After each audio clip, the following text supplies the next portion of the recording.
Are you a current or future physician assistant wanting to learn more about finances? Then join me on this journey to become a PA the FI way. Hi, my name is Kat, and I'm a practicing certified physician assistant who will be your host. It took me 5 years after I started practicing medicine as a PA to thoroughly dive into my personal finances after I discovered the concept of financial independence. I want to use what I have learned to help you avoid some of the financial mistakes that I have made while sharing some of the financial wins that I have had along the way. Join me as we discuss financial strategies to guide you to becoming a physician assistant on the way to financial independence.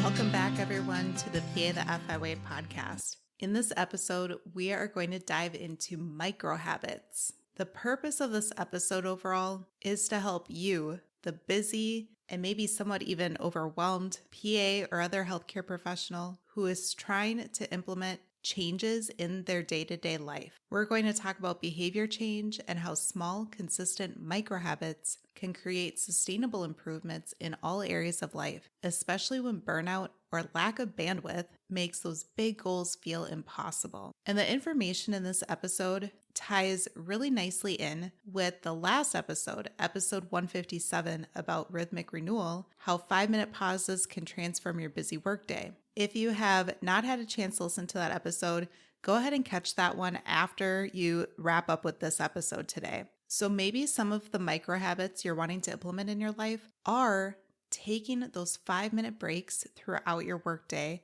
that were talked about in that last episode, or maybe it's a different micro habit in a different area of your life. So as you listen to this episode, think about which type of micro habits you want to try implementing. And you might be asking, what in the world are micro habits anyway? Micro habits are small, low friction behaviors that you can do consistently that help you move forward and help move you toward the person you want to become. Micro habits are often under 2 minutes and feel too easy to fail. That's why they're called micro habits. Micro, short, small, easy. That's what we're looking for here. This episode is not about big life-altering things. But what's ironic is that these micro habits help with the big things. And you'll see more about what I mean by that shortly. Micro habits can apply to so many areas of your life. They can apply to your finances. They can apply to your physical health, your mental health. They can apply to your work or your relationships. So I'm really excited to dive in today. But before we talk about micro habits more, I first want to talk about why you can't rely on motivation for you to develop consistent habits. Many people think, oh, I just need more motivation, or I won't do that thing unless I'm motivated. Well, a reminder that motivation is not always present and it doesn't always work. So the first reason why motivation doesn't always work is because your willpower is actually limited. Very similarly to a battery, your willpower and motivation are finite resources that actually get depleted throughout the day. This is seen with the concept of decision fatigue. Every single decision you are making from the moment you're waking up to the moment that you go to bed actually wears on your brain and wears on your mind and drains you. And then your willpower and motivation drain as well. Those decisions can look like as simple as, what do you want to wear for the day? If you can take that decision out of your day, that helps free up more bandwidth for future decisions. For example, maybe you have 5 pants and 5 shirts that you rotate through, or 10 or something like that, and you just grab one and they all match each other. That's the important thing. Pick shirts and pick pants that match each other that you can easily grab. Or maybe you just wear a set of scrubs every single day to work, and it's super easy to just grab one and pick, and you are not sitting there trying to decide what to wear, what goes with your shoes you're wearing, what matches your other accessories, or things like that. Another decision could be, what are you going to eat for a meal, or what are you going to eat for a snack? You can set yourself up the day before to help with that. Think about all the decisions you're making working in healthcare. From the start of your shift to the end of your long shift, you are making multiple decisions. They can be simple, tiny decisions. They can be bigger decisions. but you are just constantly making decisions, often several within 1 minute, and shifting where your thoughts are going. For example, maybe you're shifting your focus on your chart for the patient and you are deciding how to word what you want to say in your assessment and plan, but then your nurse or MA comes up to you and asks you if you would work in a patient who is late, and then you get refill requests in your in basket. You are making multiple decisions, sometimes all at once, or sometimes with several within a minute or a few minutes. And that is mentally absolutely exhausting. The next reason why motivation doesn't always work when it comes to creating habits is that your motivation is inconsistent. You know this, you recognize this in your life. Your motivation comes and goes. It's influenced by things like your sleep, your stress, even your hormones. Many of the ladies out there recognize that different times of month, their hormones are fluctuating and they might have absolutely zero motivation to do much for that day. Your motivation can be affected by your mood or even social interactions. It could be even affected by the weather. You might feel highly motivated on a Monday, but by the time Friday rolls around, you might feel absolutely depleted. If you wait until you feel motivated, that is a recipe for inconsistency. Habits and discipline beat out motivation. Habits win when you have systems in place that work well. So instead of relying on motivation, it's important that you design your environment and your routines to automate success. We're going to talk about habit stacking and different cues when it comes to creating a micro habit in a moment. But when you are implementing these habits, then you aren't actually having to decide to choose to make a healthy choice or choose to do the thing you want to do. You just automatically do it. Your brain actually loves defaults. Your brain craves efficiency and ease and simplicity. It prefers automation and habits over effortful decision making. So microhabits work with your brain's desire for ease and reputation by anchoring those microhabits to existing routines or using clear cues. And again, we're going to talk a little bit more about what all of that means in a little bit here. The bottom line is that willpower is a backup and motivation is there for you sometimes, but it's not a strategy you can rely on. Microhabits and systems allow you to build a life that doesn't depend on how you're feeling in the moment. And that's especially powerful for clinicians facing long hours, emotional intensity, and unpredictable days. So now that we've talked about why you can't rely on motivation and why motivation does not always work, let's talk about why microhabits actually work. Some of the information today comes from one of my favorite books, Atomic Habits by James Clear. I'm going to leave a link to that book in the show notes and you can check it out or get the audio version of that book as well. But if you have not read it or listened to it, I highly, highly, highly recommend Atomic Habits. Microhabits work because they're easy to start. They push past perfectionism and procrastination. If you haven't already, go back and listen to episode 141, which talked about how to push past procrastination and perfectionism in personal finance. That episode is so important. I know many of you out there lean towards being a perfectionist, and that makes procrastination happen a whole lot more often. Another reason why microhabits work is because they are identity-based, not outcome-based.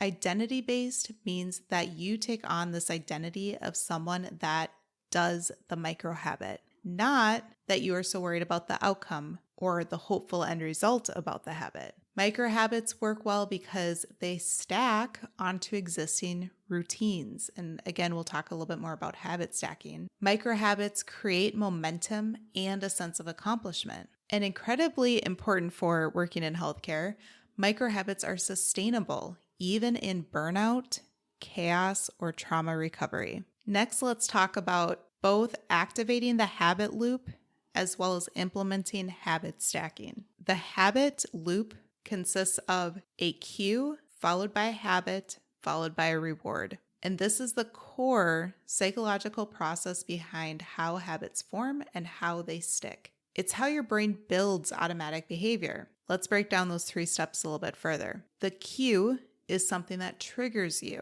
It can subtly and maybe even subconsciously remind you to do the next step, which is the habit. So the habit or routine is how you respond. It's the action that follows the trigger, the cue. And then you get a result, you get a reward. That tells your brain it's worth doing again. So it loops back to the cue, the habit, and the reward. That's why it's called the habit loop. Your goal when you are creating micro habits and any habit is to make the habit satisfying enough that your brain repeats it automatically. So now that you understand what a habit loop is, let's talk more about what habit stacking is. So habit stacking is where you already have an existing habit and you're going to add or stack a new habit to it. And in this case, we're talking about micro habits. So the phrase would be after your current habit, insert whatever current habit, I will insert your new micro habit. And this strategy is to implement the habit loop, particularly that cue part. So it starts the habit loop that we just talked about. It uses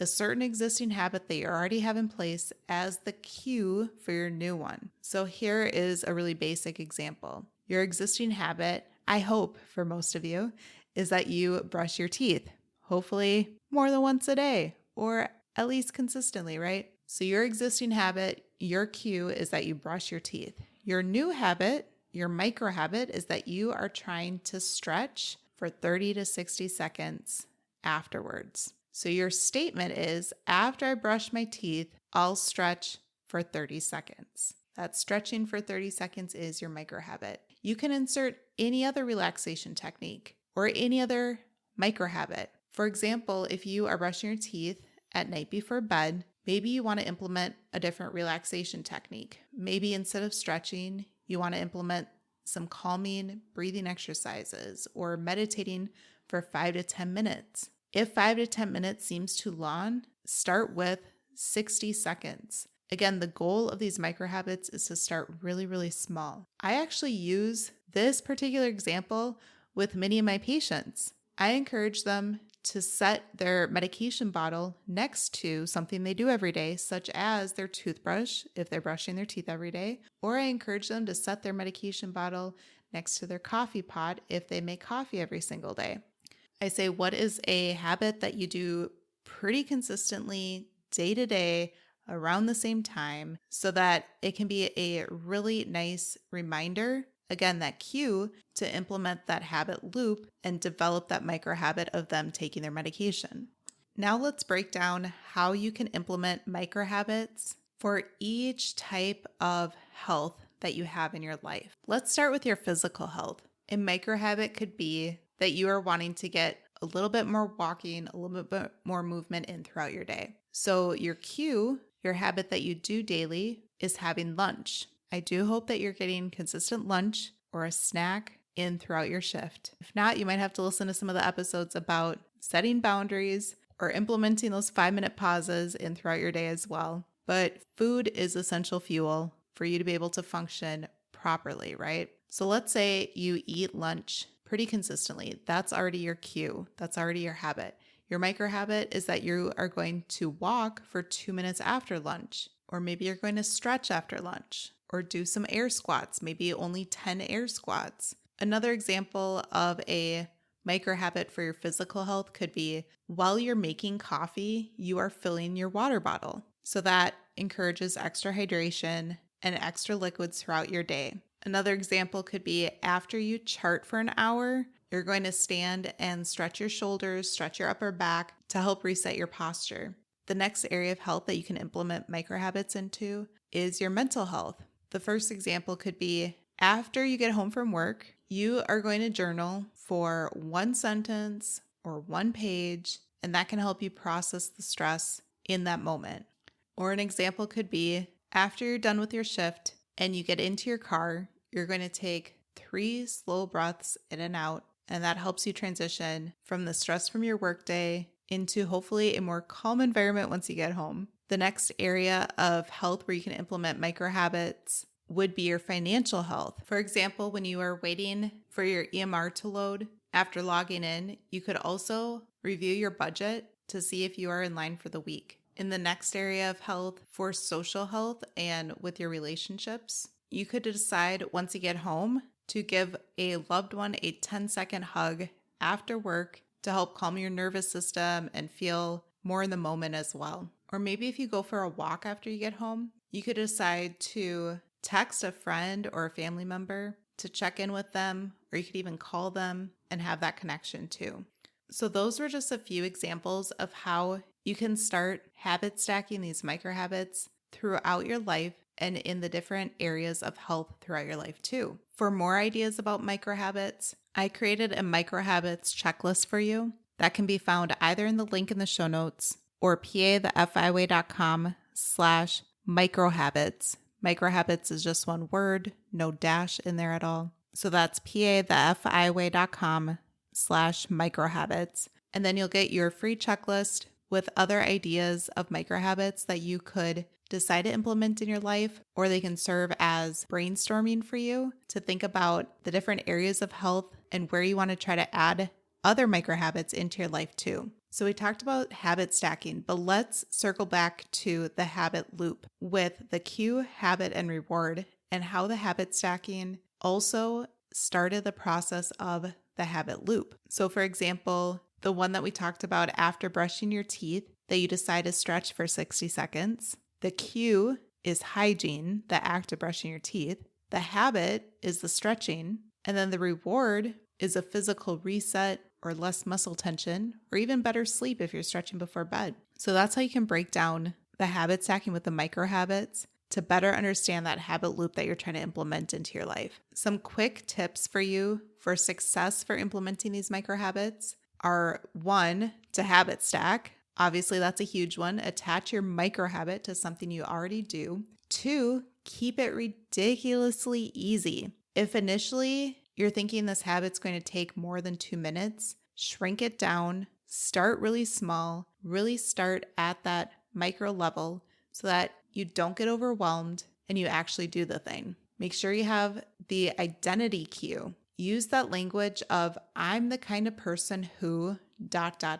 For example, I'm the kind of person who stretches after brushing their teeth. Or I'm the kind of person who takes 3 deep breaths after I go into my car at the end of my shift. Taking on that identity really helps solidify that habit. And then also you can track your micro habits, not to put more pressure on yourself or add more work to your day, but to show your future self that implementing these micro habits is actually working and actually providing benefit to your life. A few of my favorite quotes from Atomic Habits are these: habits are the compound interest of self-improvement. You know, I love compound interest, especially when it comes to investments. Think about how these micro habits are really investments in your future self. The next quote that I love is, you don't rise to the level of your goals. You fall to the level of your systems. That's why you need those micro habits in place and not rely on your motivation. And micro habits aren't about doing more. They're about doing better with less resistance. They're really about making your life easier and simpler. So my challenge for you is to first download the Microhabits cheat sheet for clinicians found at pathefiway.com/microhabits or at the link in the show notes, and order yourself a copy of Atomic Habits book. Again, that link is in the show notes too. But choose one microhabit in one area of health that you want to address, that you want to start with. Do that microhabit for just 1 week and see how you feel. And again, maybe this microhabit has to do with what we talked about in the last episode of being intentional and forming pauses throughout your day. I invite you to share with me what microhabit you're going to start with, how it's going, how you're feeling. You can send me a DM on Instagram or Facebook, or you can send me an email at pathefiway@gmail.com. And remember, small habits really aren't small. They're the foundation of who you're becoming, who you're growing into. And even these micro changes actually do matter. Thank you so much for taking a listen. If this resonated with you, I invite you to share this episode with a colleague or friend who would also find it helpful, and leave a review on your favorite podcast player as well. Have a great rest of your day, and I'll see you back here soon.